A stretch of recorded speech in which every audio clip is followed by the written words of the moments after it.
Nous sommes avec la maman de Samara, c'est Assiba qui est en direct avec nous. Bonsoir Assiba, merci de prendre quelques instants pour BFM TV. Déjà, quelles sont les nouvelles de votre fille? Merci.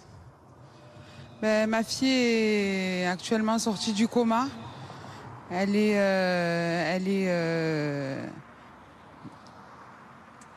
réveillée, c'est le principal. J'ai pu la voir, la prendre dans mes bras, la rassurer, mais elle reste traumatisée.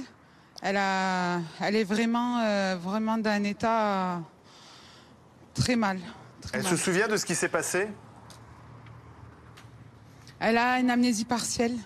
Elle sait pas ce qui s'est passé hier au niveau, le coma. Elle est un peu perdue. Elle est désorientée, ouais. Elle doit rester à l'hôpital combien de temps? Que vous ont dit les médecins? Là, on ne sait pas encore. J'attends les Dopplers. On attend d'avoir les médecins. Et elle est toujours en service de DAR aux réanimations, au service de la Péronie. Ouais. Vous étiez au commissariat, Assiba, je crois, juste avant de nous parler. Oui. Où en est l'enquête? Oui. Vous savez ce qui s'est réellement passé devant ce collège? Je n'en sais pas plus. On m'a auditionné. J'ai expliqué la journée d'hier, tout le harcèlement que ma fille avait subi, tout ce que j'ai pu récupérer comme information ce matin. Mais mis à part ça, voilà, il y a des personnes apparemment qui seraient interpellées. Et voilà, après, mis à part ça, je n'en sais pas plus. Est-ce que Samara craignait pour sa vie? Est-ce qu'elle se sentait en danger? Qu'est-ce qu'elle vous a raconté, votre fille, avant ce drame? Oui, il y a eu un appel sur les réseaux sociaux à ce que tous les collégiens des alentours se rendent au collège Arthur Rimbaud pour la frapper. Et elle savait que vendredi, il y avait un rendez-vous de tout un groupe de personnes qui devait la passer à tabac. Mais est-ce que vous savez... Elle m'a menti. Elle m'a dit, maman, j'ai mal au ventre, je veux pas aller à l'école. Ouais. Je pensais que c'était juste pour ça, mais en fait non, c'était que il y avait cet appel sur les réseaux sociaux et ça s'est reprogrammé hier. Voilà. Mais est-ce que vous savez pourquoi votre fille était au centre de ce harcèlement? Quels étaient les motifs, si motifs il y a? J'essaie d'imaginer les raisons, mais j'arrive même pas à trouver de raison. J'ai cette jeune fille en fait qui s'est focalisée sur Samara. Elle lui a fait la misère depuis bientôt 2 ans, 1 an et demi, 2 ans. Elle est voilà, c'est toutes les semaines des nouvelles choses, des nouvelles... Mais cette jeune fille, pardon, pour bien comprendre, cette jeune fille, elle a déjà été sanctionnée? Enfin, est-ce que vous avez averti Elle a déjà été sanctionnée en juin 2023. D'accord. Voilà, elle a fait une incitation, elle a laissé, en fait, elle avait pris une photo de ma fille et un appel au viol à ce que ma fille soit violée par tout un quartier de Montpellier. Et à partir de là, en fait, elle a été sanctionnée par le collège de 2 jours d'exclusion.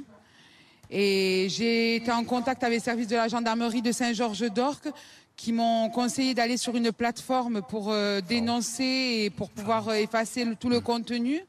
Mais le problème, c'est qu'elle avait supprimé bien avant, Mais cette jeune bien fille avant qu'on puisse intervenir, en fait. Cette jeune fille qui harcèle votre fille, qui serait donc à l'origine de ces appels, ensuite elle est retournée dans l'établissement aux côtés de votre fille?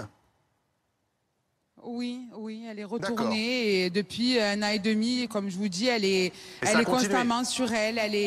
Elle crée des faux comptes. Elle insinue aux personnes que c'est Samara qui crée pour que tout le monde puisse se retourner contre elle, pour qu'elle subisse chaque semaine en fait une agression. La semaine dernière, elle a été agressée. Mais Assiba, est-ce que vous connaissez les parents de cette jeune fille qui a quoi, 14 ans, c'est ça? Non, j'ai entendu le prénom. J'ai le prénom qui revient souvent, mais j'avais essayé de pardonner la dernière fois. Je me suis dit que c'est une enfant, qu'elle était, voilà, elle a droit à l'erreur, elle est jeune, et en fait, au final, non. Elle a monté de niveau dans sa méchanceté, Mais Hassiba, dans la cruauté qu'elle a infligée à Samara. Elle a été la commanditrice du guet-apens qu'elle a subi, ma fille, hier. Mais Hassiba, vous avez eu des interlocuteurs dans l'établissement scolaire, au collège, qui vous ont soutenu, avec qui vous pouviez parler Oui, on m'a soutenu. On m'a dit que c'était un acte isolé au départ. Alors sur la photo que j'avais vue, ça m'avait traumatisée, mais je m'étais dit bon, ça c'est une fois pas deux, et en fait au final ma fille ne m'en a pas parlé. Elle était elle savait pas comment s'y prendre avec moi. Elle en avait marre de me raconter chaque semaine que maman, on me fait ça, maman, on me fait ça, maman, on m'attache, on me met du tabac dans le nez. Mais Hassiba, on me roule de coups, on me met des coups dans le dos, voilà. Mais Hassiba, on a entendu la grand-mère de Samara, très en colère, devant le collège, dire que le collège avait été prévenu à 3 reprises qu'il allait sans doute se passer quelque chose, et elle aurait voulu que sa petite fille soit gardée à l'intérieur de l'établissement. Oui, c'est ça exactement. Donc j'ai eu le professeur principal à 12h30, qui m'a informé qu'il y avait un groupe d'élèves, enfin pas d'élèves, de jeunes qui n'étaient pas du collège, qui étaient à l'extérieur de l'établissement, qui attendaient Samara.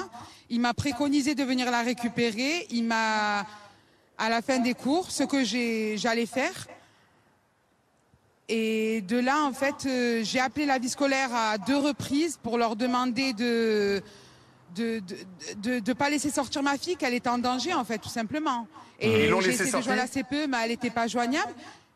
Et ils l'ont laissé sortir. Ils lui ont pas passé l'information. Elle s'est retrouvée à devoir aller prendre le bus scolaire et se faire attraper par ces 3 jeunes filles. Et donc en fait, l'établissement était au courant. Vous avez demandé de venir, et la vie scolaire. Donc visiblement, ils se sont pas parlé entre eux, parce que la vie scolaire laisse votre fille partir.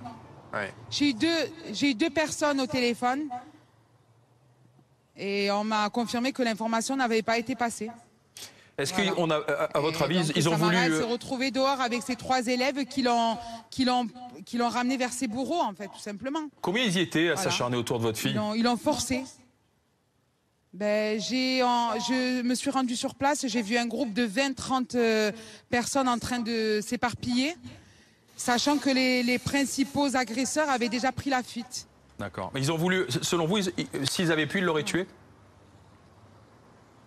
Oui, ils étaient là pour vraiment la tuer. On peut pas aller sur une personne. C'est une jeune fille. Il y avait la majorité, c'était que des garçons. On lui a roué de coups à la tête. Elle était inconsciente au sol. On a continué à la rouer de coups. C'est pas de la barbarie, c'est quoi? Merci.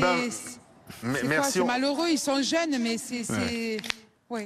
Merci, on va vous laisser parce que vous allez voir votre fille à l'hôpital. Merci d'avoir été en direct ce soir dans BFM Story. Et bon courage à vous.